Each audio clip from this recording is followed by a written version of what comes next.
যে আমার না মাথার উপর যন্ত্রণা হচ্ছে, রাতে তো মাছ খাবে না, দুটো ডিম ভেজে নিয়ে আসো।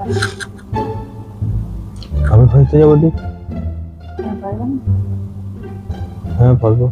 আমি দুটো ডিম ভেজে নিয়ে করে আসো, ভাত খেয়ে মানে রাত হয়ে গেছে। যাও।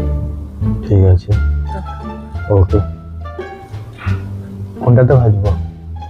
হায় আল্লাহ, ডিম কিসে ভাজতে হয় তুমি জানো না? না।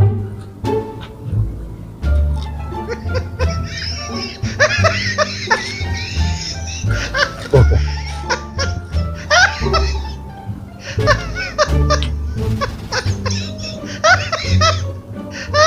ওকে। কোনটা তুমি আসবে, এটা তো না এটা? হায় রে আল্লাহ, হায় রে, দুটো ডিম ভাজতে বলে কি কত দিন নিয়ে এসেছি। তোমার করতে হবে না, আমি নিজেই রেডি।